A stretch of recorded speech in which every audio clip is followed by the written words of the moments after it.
I know it's not quite done with the mission yet, right? But I mean, what you've already accomplished is pretty impressive, going from the Challenger Series to the finals. So I guess, I mean, how do you feel about kind of the way your professional life has developed this year?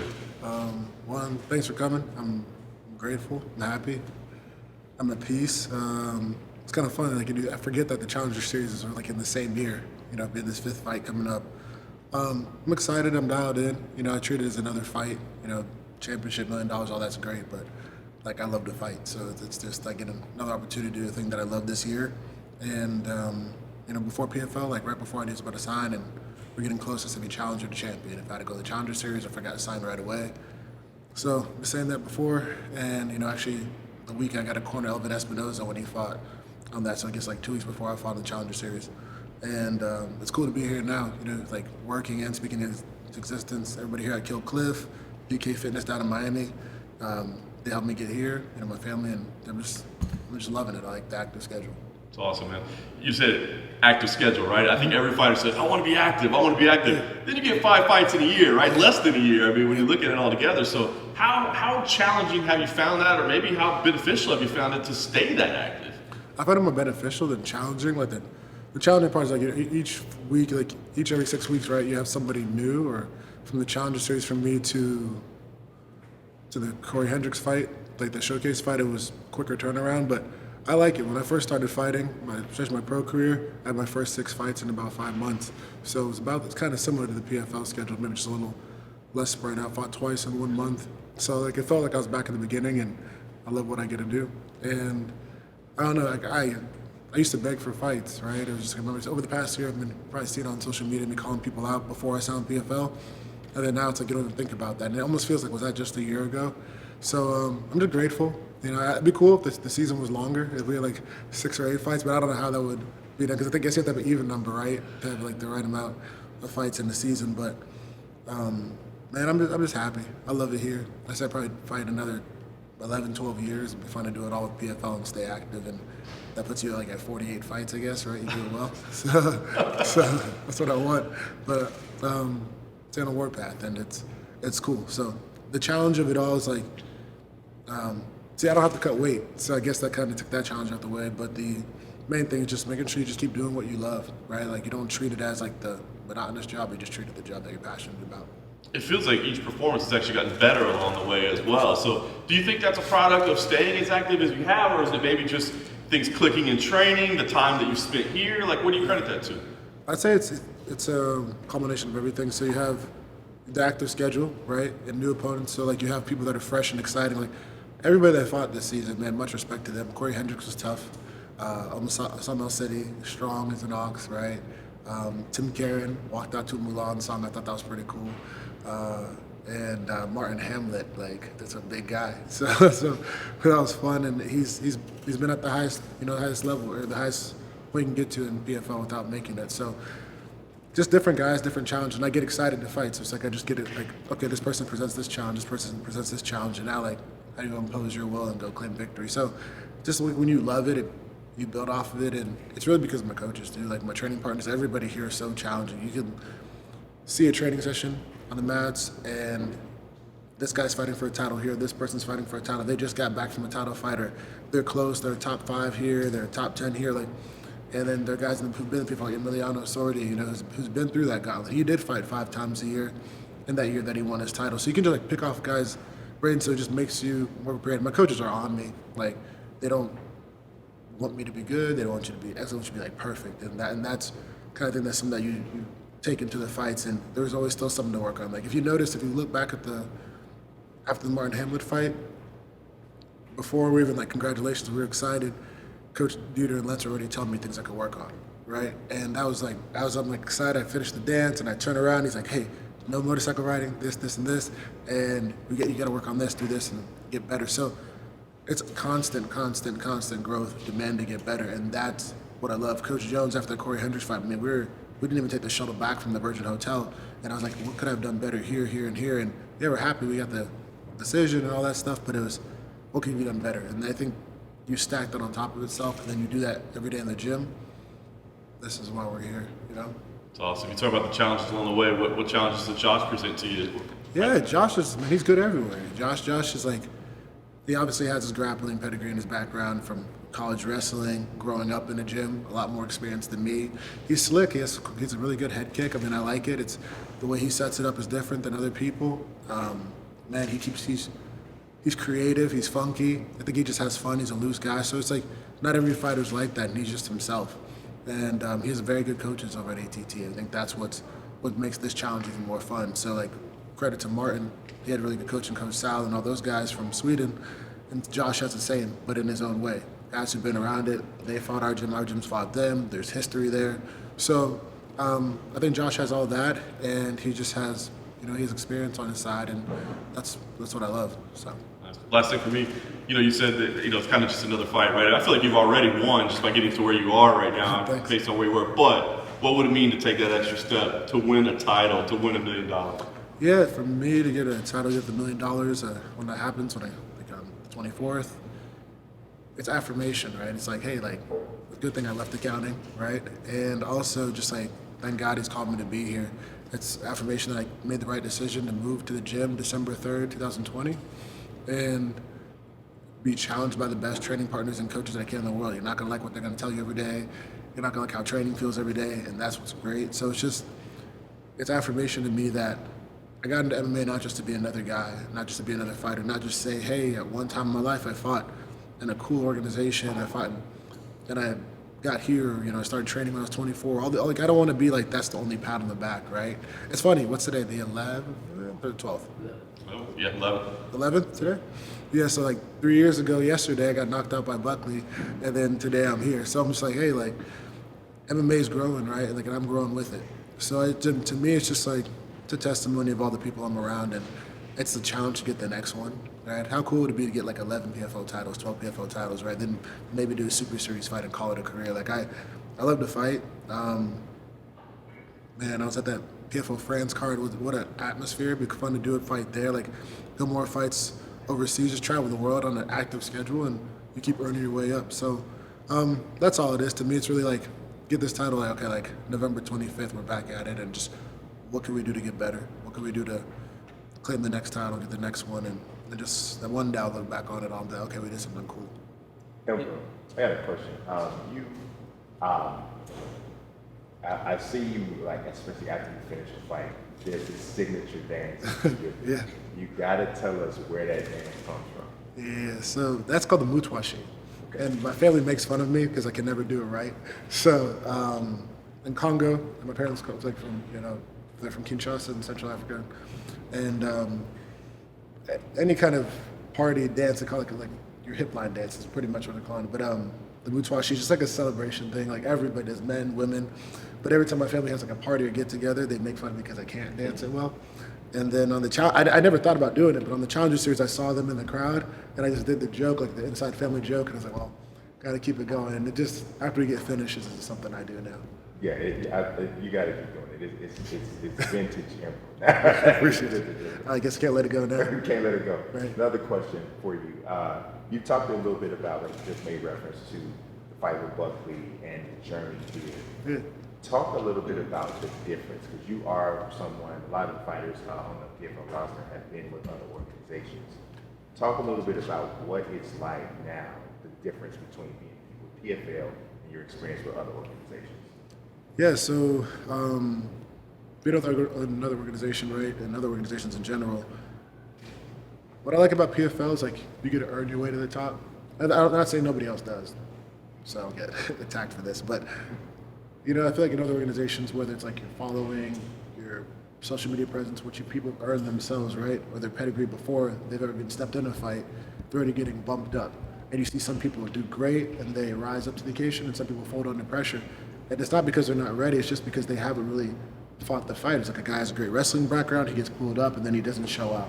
Or somebody's great on social media, but they come in there, or they have like a wrestling, like WWE style kind of wrestling, and they get in there and they get in the fights and they're not really a fighter.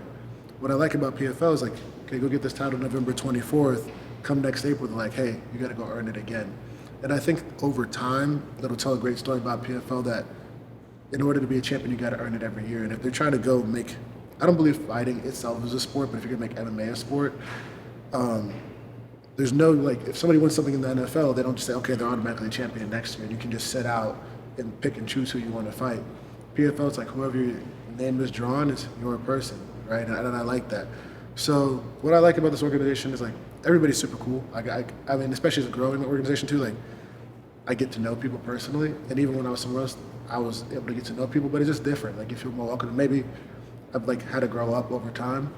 But I like the idea that each year you got to go get it again. You never just got to kind of live and then say, I'm going to fight a year later, I'm going to fight a year later, I'm going to fight every 6 months or so. Like, it's come back, you're more active. They did, like, I saw some article where it's maybe like something that says how in PFL you're more active than typical people. Not many people are fighting 4 times a year anywhere. Like, this year for me it'd be 5, but like, if you go to the title every single year, you're fighting 4. So I just think people say it's the most challenging organization, most challenging gauntlet in MMA. But I also think it too, it just makes you have to develop yourself, and that's something I love about PFL. I like the PFL Europe, I like the PFL Africa, I like the Saudi Arabia. Like, you see all these different things coming up, and it's making it more global, I think, than even other organizations, because it's kind of like that Champions League soccer style. Like, you have the elite of the elite teams, the Manchester Uniteds, the Liverpools, all those teams. You have teams coming up, and when people come over to global, you got to start seeing people bring their fan base from overseas, and it's kind of like different nations fighting one another, which I feel like is like the root of all fighting. Like, your tribe fights this tribe, this person does that, and that's what I like about it. So when I see guys, like, there's some guys in that PFL France card, like, it'd be kind of cool to fight him over here in the U.S. There's a guy, I forget his name, but I think I called him Bazooka, but it's not his name, it's like a nickname for him. But he knocked out this guy, and I'm like, man, I think he'd do well in the PFL light heavyweight division over here, and I'd love to fight him. So it's like, I like that challenge, where I feel like it's sometimes you represent your country and that's it, but you don't get to have a whole nation behind you. Like, when Cedric Doumbé fought, he shut the place down.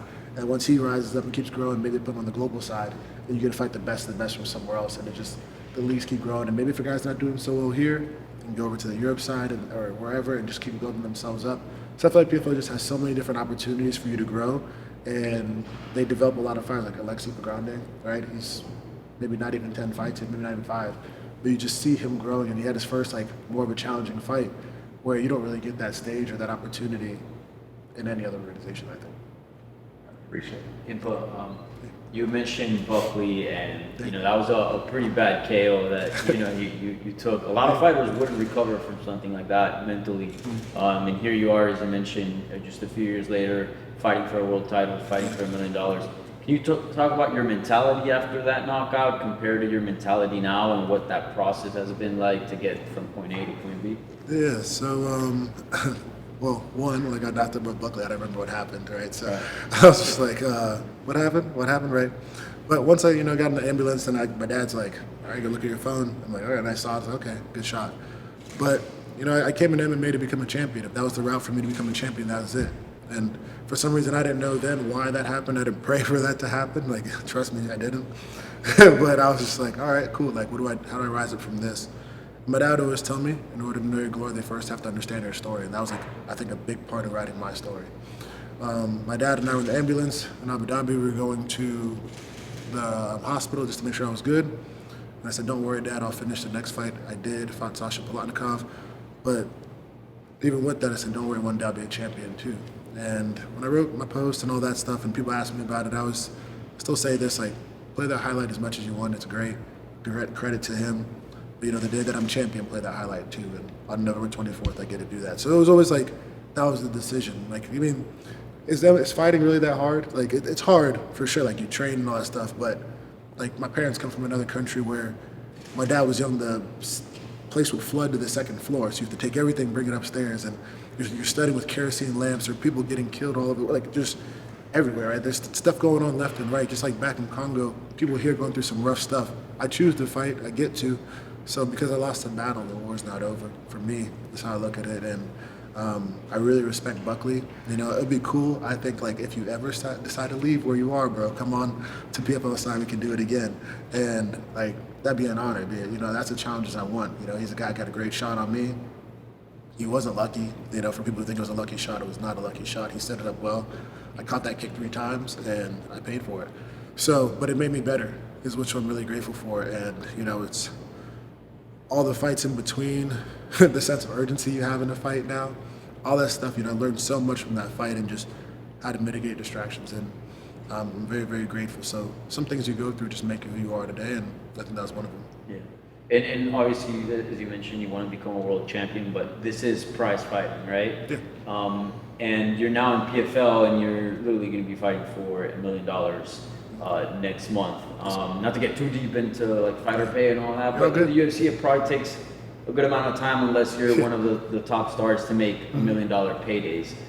So are you almost glad that your career went the way it did? Because as I mentioned, it's hard to make $1 million in MMA, and here you are, fighting for that. Yeah, for sure. I remember the Bud Light room right in Atlanta, and I look at Coach Lentz and said, "Thank God the UFC cut me." So I was just so happy because I was like, man, like what other situation? It was challenging to get fights there. Like all my friends who are doing well there, great. All the people who are doing well the organization, I love people there too. It's like nothing against them. I'm just happy for me because who knows when I would have got that $1 million fight or more or less or look close to it, right? And but it's also too because you get to share that with your coaches, your team, the people help you get there, and who knows like what kind of percentage I could have shared with them. So it's the overall bigger picture, right? So man, very, very happy. I enjoyed my time there. I think that it just helped me get better. 2 Contender Series fights, 4 fights in the organization, and then here I am today, and all those things like help expedite my learning. So very, very happy. I'm not there anymore. Nothing against them, but I love PFL. Yeah, so I'm just glad.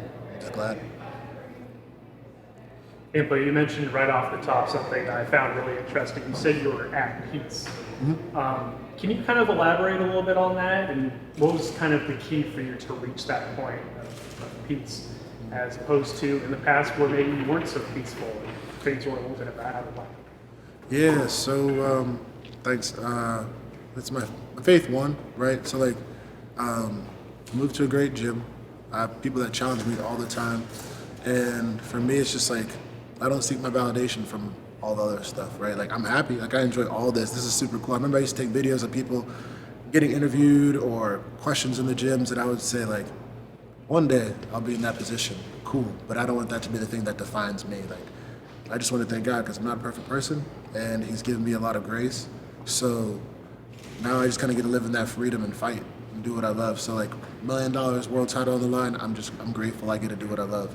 And like I'm like after the last fight, I was like, oh man, I wish I could train on Monday. Or now it's like, okay, like 6 more weeks, like we're almost there, right? But just being patient. Like I'm really just getting to do what I love, and I'm at peace with that. Like I know that like God doesn't define me based off fight wins or fight losses, how much money I make on earth, but just like if I represent Him properly. So times I haven't, times I have, like He still gives me a lot of grace and push me forward in life.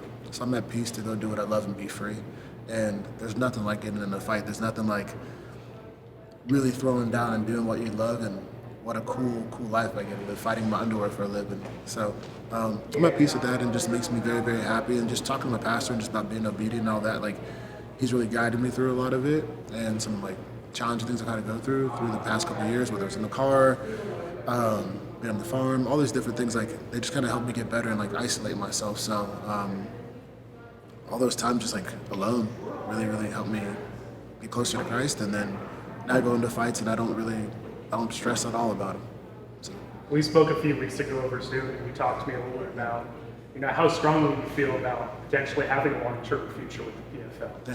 When you first signed with the PFL, was that kind of in the back of your mind, like maybe this is a situation that could be a long-term solution for me, or is this something that's kind of developed over time? No, with PFL, it's just like, hey, like I get an opportunity to fight there and I get to stay active. Like I'll finish my career here. Like it wasn't one of those things where I started training when I was 24. So it wasn't like, I didn't care if it was PFL, UFC, Bellator. I didn't care what organization it was. I was just like, let me fight and let's see how this can go. I thought I was going to be an accountant, move to the United Kingdom, do some underground fighting, and that'd be what I would do. So I didn't really have like a game plan for fighting. It was like, okay, at that time when I was an amateur, and I talked to Coach Jimbo, shout out to you guys back in North Carolina. He's like, you could do so much better than that. And that's when I started thinking like, oh, well, if I'm gonna get into this, maybe I should go become champion. And then he was like, that's all you're gonna focus on. And so now I get an opportunity to find a really cool organization, travel the world. I'd like to go to that Ireland card after and just start seeing different things that this organization is growing with and help them grow too. If I can be like a representative or an ambassador in any kind of way. When you stay active, it's about prize fighting. Like, you get to keep earning money. So that's cool. It's a cool job where you stay active. You don't have to ask for it. It's so long as you earn it. And I'm all for that. So, once I realized that was like an opportunity in MMA, which I don't think you really get at many places. Like, you see guys who've been in PFL for years, they never got a title. They keep staying in because they just doing it right, never cheated, never anything else. They just keep showing up.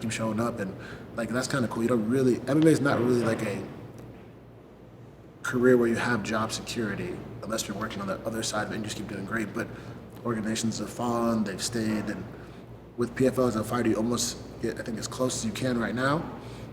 As things grow more in MMA and as like the world of MMA refines itself, it's like one of the few places you actually get some sort of job security, so long as you keep earning it, right? Go win your semifinal, go win your title, come back the next season, go do it again. And those who, like they say, the cream rises to the top, so you rise to the top and get the title is great. If somebody doesn't, they usually are still coming back the next season, and I don't see why I go anywhere else. One more question for me. You've talked a little bit about your story, how just a few years ago, like in North Carolina, you were pretty much living out of your car and you were in a rough place. And now here you are fighting for a world title in just about a month. Like, what do you want people to learn from your story, your life, your career, they can use in their own lives too? Yeah, so number one thing I would just say is, like, if you feel like God called you to do something, go for it. And everything else that happens in between, like, if he called you for it and you have to feel like you've achieved your calling or like completed it yet, just keep your faith. And that's about it. It'll take you. Like, I can't really say like it's all me. Like, I'm not self-made. I got a great team around me, coaches who challenge me and push me every single day.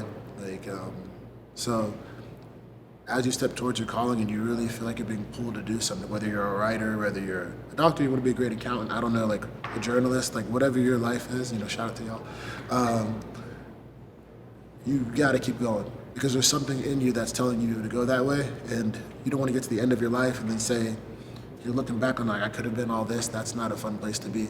So it kind of just made me at peace. Like, even when I was in the car, I was like, this is cool. I didn't cart stuff to the front of the gym, go pick it up, and it's like, I know all this is gonna pay off. I don't know how, I don't know when or what day that's exactly gonna be. I didn't know it would be on the Challenger Series. I didn't know it'd be back in San Antonio where you're like, okay, cool, like you're about to be the title, but I did expect myself to be a champion. I expect myself to be in this time. I just didn't know what day that would be. So for any fighter, any person going through it, if you're in your car, you're trying to build your business and you feel like you're losing people, sometimes God just isolates you to remove certain things out of your life so that you can be prepared for when that time comes. And that's about it. Just keep your faith. That vision's there. Truly press towards it, and you might feel lonely sometimes, and that's okay because it's just going to get you closer to where you need to go. Thank you. To get you ready for Josh, who's been training you for this fight, would you do anything a little different? You don't have to give the whole game plan away, but just sparring with others and all, just to get ready for this big fight. Not for sure. So, man, I've great training partners here. The guys I've always been going with, Delano Taylor, Jason Jackson, shout out to him. He's fighting for his world title the week before me in Bellator, so that's cool. I'm proud of him. We're best friends. Awesome training partner. Gerald Mearshart here. You have all these different guys. Gregory Rodriguez, Aaron Jeffrey, one of my best friends in the world, is in town too, and he should be up for a title fight soon. So, the crew, the grinders, the people that I always work with. Of course, I still have Coach Nick Lentz. Robbie Lawler's been there. All these different guys. Coach Dieter Navarro, see him every single day. Right? We talk all day, every day. He probably gets tired of me. I'm trying to block my number after the season's over. And Henry Hoop and Coach Greg Jones. Just very glad to have these guys. And Sean Soriano. So that's the crew. I mean, that's like everybody I work with on a daily basis. And then whoever's at the gym. Like, I feel like what the cool thing about Kill Cliff and the gym that we have, you're gonna find every single style, every kind of way. And I think sometimes you focus on the fighter and respect to Josh, very good fighter. But sometimes you have to also focus on what you do well too. So keep imposing your will. So it's great to have all these different guys, but you can turn around and just like close your eyes and grab somebody in sparring and just be like, okay, like how do I get better with you? So that's what I've been doing, and I'm very, very grateful. I don't know as a fighter if this means as much to you, but when a big fight like this happens and you have a fighter from American Top Team, which is literally 5 minutes from here, a great training place, and another great training place here. Does that add to it that it's American Top Team versus Killcliff FC, or not really? I think it's cool. So I get that question. But the cool part about it for me is that there's history there, right? From the Hard Knocks days to Sanford, Killcliff, and American Top Team.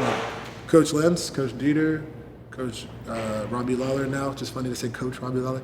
They all trained at American Top Team at a point in their life. So there's some history there. I don't think there's necessarily animosity. I think people have, gratitude for the time they were there and where they are now. And it kind of made them who they are today. I like it. I'm very honored. I met Josh on the flight. Actually, I met Josh on the flight to Abu Dhabi before I fought Buckley, and it was just cool. Hearing his story. I didn't know anything about American Top Team. I just got into fighting 2 years before, so I knew of American Top Team, but I didn't know how deep they were in MMA and all the champions they've created and things that they've done. And for me as a fighter, I've always wanted to fight the best of the best, or people who come from the best of the best. And fighting a guy like Josh and getting to represent a great gym that has Henry Hooft as our leader, who's built many great champions too. To be a part of that lineage is awesome to me. But also to fight a guy who comes from that great lineage, and also his dad being the head coach, what a cool feather in my cap. Once we claim this victory on November 24th, and I think that's something that maybe you could take for granted as a fighter right now, because I didn't grow up in the Hard Knocks to this day. I came from North Carolina to here, but when you look on the wall right outside of here and see all these guys who've been there since day one, and they look at you and they encourage you and they push you, you're like, man, I am part of something special. And then, like I said, I think maybe 15, 20 years when I sit down and look back on it, I'll be like, damn, what a cool moment I got to be a part of, and I didn't orchestrate it myself, so I'm just happy about it. And lastly, for me, you mentioned Delano Taylor and Jason, the ass-kicking machine, Jackson. I'm wondering, have they got you into pro wrestling at all? 'Cause they love it. They love pro wrestling. I'm not into pro wrestling. I've never been into it. I just think it's more fun to fight people for real. Shout out to all the pro wrestlers out there. Don't hate me, but they kind of did. I mean, I got to do a skit with Jason at the gym in Miami, and he's like, he ran me through it. So it was fun. They can tell you about wrestling in ways I didn't even know the history and the different storylines between people, but he'll teach you about it. And if you ever say anything disrespectful about wrestling, he lets you know. So I'm not into wrestling, but pro wrestling like that. But I think it's fun that my guys are, and I was glad that I got to do my first skit. So yeah. But hurt fighters in the past say that sometimes they need bad blood with their opponent because it motivates them and maybe gets them out of bed on days that otherwise they might sleep in. And yet, here you are fighting somebody, I don't think anybody in business has a bad word to say about it. Is that difficult for you? Do you need that extra motivation, or is it just all the same to you? No, it's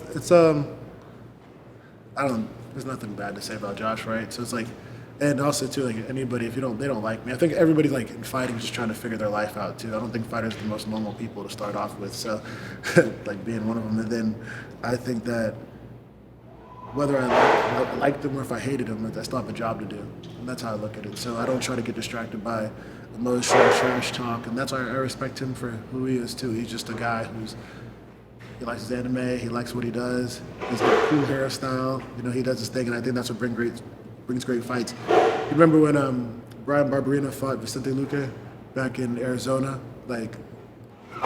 Brian was a big mentor to me at the time, and I'm walking in the back, and him and Vicente were standing next to each other. The two of the nicest guys in the world, outside of a cage. But when they fought valiantly. And to me, that was a cool lesson, because I just got to see two guys throw down, put their full heart and soul into the fight till the very end. And Barberina maybe didn't even have to go for it, but he kept doing it. When I asked him, why'd you keep moving forward? He's like, that's who he is, right? And these guys, they just met, they shook hands, and they were cool. So, when you're a young fighter and you see that, it just keeps you in check. You don't need to get cocky and have some stupid thing to say about somebody. Because maybe right now, Josh and I don't talk just because we never really hung out. We see each other every fight, and then now I got to make something up about him just to talk something. I don't need that motivation. I love to fight. I would fight my best friend. And then I think if you're really best friends with somebody or you really love them, at the end of the day, you'll still be cool, right? But if you don't like them for some reason, it'll come out. But no, I don't need that. My goal is to be a champion. Whoever's there, whether Josh, an alternate, somebody I know, care about, like, go get my hand raised and just God bless them after. That's it.